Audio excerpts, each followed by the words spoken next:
मंडळी, बडे मुद्द्याला आपण सुरुवात करतोय. अर्थात बडे मुद्द्याच्या सुरुवातीला एक स्पेशल रिपोर्ट. मंत्रिपदी संधी न मिळाल्यानं नाराज असलेल्या छगन भुजबळांची भाजपशी जवळीक वाढल्याचं पाहायला मिळत आहे. याचं कारण अर्थात ठरलेलं आहे भुजबळांचं विधान. भुजबळांनी ज्या पद्धतीने भाजपची स्तुती केली ते पाहता आता भुजबळ घड्याळ सोडून कमळ हाती घेणार का, अशी चर्चा आता सुरू झाली आहे. जवळजवळ 60-70% ओबीसी जे आहे हे BJPकडे झुकलेले आहे. जर ओबीसीना ते सपोर्ट करत असतील, फुले शाहू आंबेडकरांच्या रस्त्यावर जर चालत असतील तर आपल्याला काय अडचण नाही त्यांच्यावर काम करणं. अजित पवारांचे राष्ट्रवादीचे नेते छगन भुजबळांनी भाजपवरती उधळलेली ही स्तुतीसुमनं.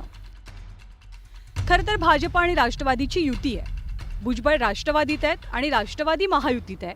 त्यामुळे भुजबळांनी भाजपची स्तुती करणं तसं गैर नाहीये. पण भाजपची स्तुती करताना भुजबळांनी जे टायमिंग साधलंय त्यावरनं भुजबळांच्या मनात नेमकं काय आहे हा सवाल उपस्थित झालाय.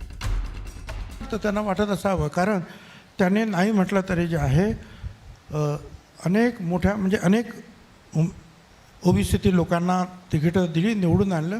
मंत्रिमंडळामध्ये सुद्धा त्यांनी ते घेतलेलं आहे. आणि एक आहे की ते म्हणतात त्याप्रमाणे जवळजवळ 60-70% ओबीसी जे आहे हे BJPकडे झुकलेले आहेत.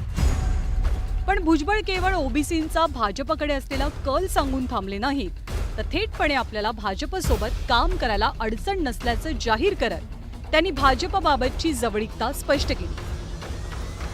माझं काम करताय तो लोक फुले शाहू आंबेडकरांनी मानायला लागलं, मला काय करायचं आणखीन?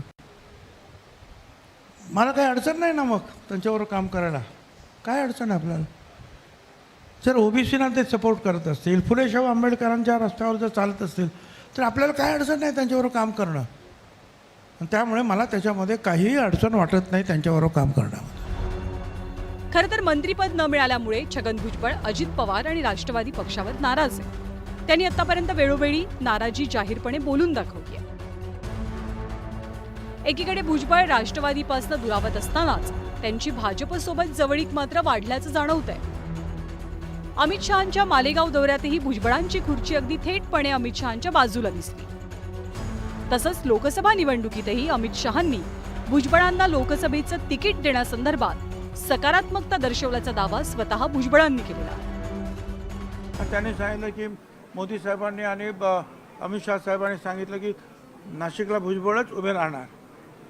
मी म्हटलं बरं, आमची तयार नाही, आम्हाला तुम्ही एकदम शॉक दिला. 24 तास द्या, आम्ही उद्या सांगतो तुम्हाला. परत उद्या गेलो, म्हटलं बाबा दुसरं कोणाला, समीरला उभं करणार, दुसरं कोणाला नाही. म्हणजे तुमचं नाव त्याने प्रकर्षण घेतलं, तुम्ही उभे राहा. मग 1 महिना मग आम्ही इथे आलो.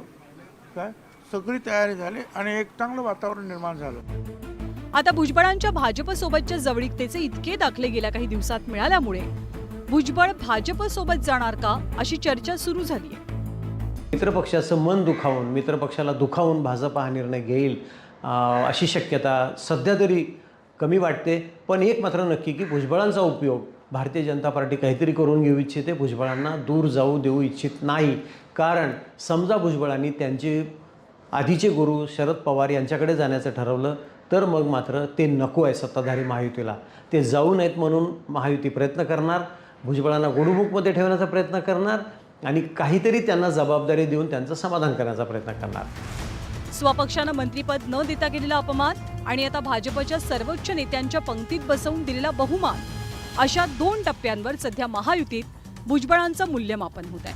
त्यामुळे आता राष्ट्रवादीत नाराज असलेले भुजबळ भाजपला झुकतं माप देतात आणि कमळ हाती घेतात का, असे सवाल उपस्थित झालेत. Bureau report, news 18 Lokmat.